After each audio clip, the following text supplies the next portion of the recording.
Hi friends, எல்லாருக்கும் வணக்கம். நவமணி நச்சுவைக்கு உங்களை அன்போடு வரவேற்கிறேன். இன்றைக்கி வீடியோவில் உங்களுக்கு பார்த்தோன்னே தெரிஞ்சிருக்கும், நல்ல எம்மியான ஸ்வீட் ரெசிபி தான் பண்ண போகிறோம். இது என்ன ஸ்வீட் அப்படின்னு பார்க்குறீங்களா? இது மடக்கு பூரி இல்லைனா சுருள் பூரி, இதுக்கு 2 பேரும் சொல்லுவாங்க. இப்போ அது எப்படி பண்ணுறது அப்படிங்கிறத பார்க்கலாம். ஒரு பவுல் எடுத்துகிட்டு அதில் 1 கப் அளவு கோதுமை மாவு போட்டுக்கலாம். இந்த ஸ்வீட் மைதா மாவில் தான் செய்வாங்க. மைதா இப்போ நிறைய சாப்பிடக்கூடாது அப்படின்னு சொல்கிறதுனால நான் கோதுமை மாவில் செய்கிறேன். 1 கப்பு கோதுமை மாவுக்கான அளவு தான் நான் சொல்லியிருக்கேன். 1 கப்பு கோதுமை மாவுக்கு ஒரு 2 டேபிள் ஸ்பூன் நெய் ஊற்றிக்கலாம். இதில் இப்போ நம்ம ஒரு 2 டீஸ்பூன் சர்க்கரை சேர்த்துக்கலாம். அது கூடவே 1 சிட்டிகை உப்பு போட்டுக்கலாம். இது எல்லாத்தையும் போட்டு நல்லா மிக்ஸ் பண்ணி விட்டுருங்க. இதில் கலருக்காக நான் மஞ்சத்தூள் கொஞ்சம் சேர்த்துக்கிறேன், ஒரு 1/4 டீஸ்பூன் அளவு. இந்த மடக்கு பொரி நல்லா எல்லோ கலரில் இருக்கும், அதுக்காக நான் மஞ்சத்தூள் போட்டுக்கிறேன். நீங்கள் ஃபுட் கலர் வேணால் கூட ஆட் பண்ணிக்கலாம். இதில் நல்லா கொஞ்சம் கொஞ்சமாக தண்ணி ஊற்றிட்டு கெட்டியாக பிசைஞ்சுக்கோங்க. கிட்டத்தட்ட சப்பாத்தி மாவு பதத்துக்கு பிசைஞ்சு எடுத்துக்கலாம். கொஞ்சம் தளர்வாக பிசைஞ்சிட்டோம் அப்படின்னா நம்ம சப்பாத்தி மாதிரி உருட்டுறப்ப ஒன்று மேலே ஒன்று வச்சு தான் நம்ம இந்த மடக்கு பூரி செய்வோம். அது செய்யும்போது ஒன்றோட ஒன்று நல்லா ஒட்டிக்கும். அதுக்காக கொஞ்சம் கெட்டியாக பிசைஞ்சு எடுத்துக்கோங்க. இந்த மாதிரி நல்லா பிசைஞ்சு வச்சதுக்கப்புறமா ஒரு டேபிள் ஸ்பூன் எண்ணெய் ஊற்றிட்டு இந்த மாவு மேலே நல்லா ஸ்ப்ரெட் பண்ணி விட்டுட்டு கொஞ்சம் நேரம் மூடி வச்சுருங்க. ஒரு 5 மினிட்ஸ் இருந்தால் போதும், கொஞ்சம் நல்லா ஊறிக்கும். அதுக்காக தான். அதுக்குள்ளே நம்ம சர்க்கரை பாகு ரெடி பண்ணிடலாம். 1 கப் அளவு கோதுமை மாவுக்கு 1 கப் அளவு சர்க்கரை எடுத்திருக்கேன். இதுக்கு நீங்கள் ஒரு 1/2 கப் அளவு தண்ணி ஊற்றிக்கோங்க, கரெக்டாக இருக்கும். சர்க்கரை பாகு ஒரு 1/2 கம்பி பதம் வந்தால் போதும், நம்ம இறக்கிடலாம். இப்போ நல்லா கொதிக்க வச்சிடலாம். இது கிட்டத்தட்ட குலோப் ஜாமுனுக்கெல்லாம் நம்ம எப்படி பாகு காய்ச்சுவோமோ அந்தளவு பாகு பதம் இருந்தால் போதும். பாருங்கள், சக்கரை நல்லா கொதிச்சு வந்துருச்சு. இன்னும் அந்த பிசுபிசுப்பு தன்மை வரல. இன்னும் கொஞ்சம் நேரம் கொதிக்கட்டும். இப்போ செக் பண்ணி பார்க்கலாம்.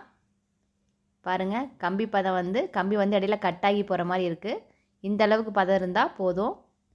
இது கூட இப்போ நம்ம 1 டேபிள் ஸ்பூன் அளவுக்கு ஏலக்காய் பவுடர் சேர்த்துட்டு ஆஃப் பண்ணிடலாம்.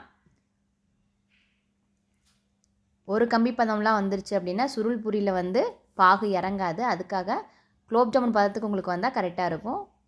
இப்போ நம்ம மடக்கு பூரி ரெடி பண்ணிடலாம். இந்த பிசைஞ்சு வச்ச மாவை 5 பாகமாக நான் பிரிச்சுக்கிறேன். ஒரே ஈவனாக பிரித்து எடுத்துக்கோங்க. அப்போ தான் நம்ம பூரிக்கு திரட்டும் போது எல்லாம் ஒரே சைஸாக வரும். அதுக்காக தான் இந்த மாதிரி 5 உருண்டைகளாக உருட்டிக்கிட்டேன். சப்பாத்திக்கு எப்படி திரட்டுவோமோ அதே மாதிரியே திரட்டி எடுத்துக்கலாம். இது மேலே கொஞ்சம் வரமாவு போட்டுட்டு திரட்டிக்கோங்க. ரொம்ப மெலிசாக இல்லாமல் ஓரளவுக்கு கொஞ்சம் மீடியமான சைஸுக்காக உருட்டிக்கோங்க. பெரிய உருண்டையாக எடுத்ததுனால எனக்கு கொஞ்சம் நல்லா பெருசாக வருது. பாருங்கள், இவ்வளோ திக்னஸ் இருந்தால் கரெக்டாக இருக்கும். இதே மாதிரியே 5 உருண்டைகளையும் நான் திரட்டி எடுத்துட்டேன். இப்போ நம்ம ஒன்று மேலே ஒன்று வச்சு அடுக்கி வச்சிடலாம். ஒவ்வொரு லேயராக தனியாக பிரிஞ்சு வரணும் அப்படிங்கிறதுக்காக இப்போ ஒவ்வொன்று மேலேயும் நம்ம நெய் தடவிட்டு அது மேலே கோதுமை மாவை ஸ்ப்ரெட் பண்ணி விட்டுருங்க. இதில் நெய்யுக்கு பதிலாக நீங்கள் எண்ணெய் கூட மேலே தடவி விட்டுக்கலாம். அதே மாதிரி கோதுமை மாவுக்கு பதிலாக நீங்கள் மைதா மாவு கூட சேர்த்துக்கலாம். டேஸ்ட்டும் இதில் நல்லாயிருக்கும். கண்டிப்பாக ட்ரை பண்ணி பாருங்கள். மைதா மாவில் செய்யும்போது லேயர் நம்மளுக்கு சீக்கிரமாக கிடைக்கும். இதில் கொஞ்சம் நீங்கள் கேர்ஃபுல்லாக நல்லா அமுத்திராமல் பண்ணுங்கள். அப்போ தான் உங்களுக்கு உள்ளே இருக்கிற லேயர் அப்படியே தெரியும். பாருங்கள், கிட்டத்தட்ட எல்லாத்தையும் ஒன்று மேலே ஒன்று வச்சு அடுக்கி வச்சுட்டேன். மேலே இருக்கிற சப்பாத்தி மேலேயும் நம்ம இந்த மாதிரி ஸ்ப்ரெட் பண்ணி விட்டுட்டு அதுக்கப்புறமா தான் ரோல் பண்ணணும். இப்போ பாருங்கள், மெதுவாக இந்த மாதிரி ரோல் பண்ணிகிட்டே வாங்க. ரோல் பண்ணிவிட்டு ஒரு தடவை எல்லாத்தையும் இந்த மாதிரி நல்லா ரோல் பண்ணி விட்டுட்டிங்க அப்படின்னா நல்லா ஒட்டிக்கும் அந்த எட்ஜஸ் எல்லாம். இப்போ நம்ம கட் பண்ணிடலாம். ரொம்ப அழுத்தி உருட்ட வேண்டாம், லேசாக உருட்டிக்கோங்க. அப்போ தான் ஒன்றோட ஒன்று ஒட்டாது அதிகமாக. அதுக்காக தான் இந்த மாதிரி எட்ஜஸ் லைட்டாக கட் பண்ணிவிடுங்க. கட் பண்ணிவிட்டு உங்களுக்கு எவ்வளோ அகலம் வேணுமோ பாருங்கள், இந்த மாதிரி 1 இன்ச் அகலத்துக்கு ஈவனாக கட் பண்ணிக்கோங்க எல்லாத்தையும். பாருங்கள், உள்ள லேயர் எப்படி தெரியுதுன்ட்டு.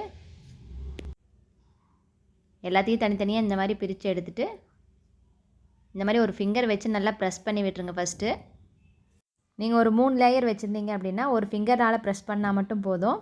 இது நான் 5 லேயர் வச்சுருக்கிறதுனால ஒரு தடவை விரலால் நல்லா ப்ரெஸ் பண்ணி விட்டதுக்கப்புறமா சப்பாத்தி உருட்டுறதுல நம்ம லேசாக உருட்டிக்கணும். ரொம்ப அழுத்தி உருட்டாதீங்க. பாருங்கள், இந்த மாதிரி லேசாக உருட்டினீங்கன்னா லேயர் பாருங்கள் எவ்வளோ சூப்பராக தெரியுதுன்ட்டு. இதே மாதிரி எல்லாத்தையும் நான் உருட்டி எடுத்தாச்சு. இப்போ எண்ணெய் காய வச்சுருக்கேன். எண்ணெய் வந்து ஒரு மிதமான சூட்டில் இருக்கும்போது போட்டுக்கோங்க. இல்லாட்டி உள்ள லேயர் அதிகமாக இருக்கிறதுனால வேகாது. அதுக்காக மீடியமான சூட்டில் வச்சுட்டு வேக வச்சு எடுத்துக்கலாம்.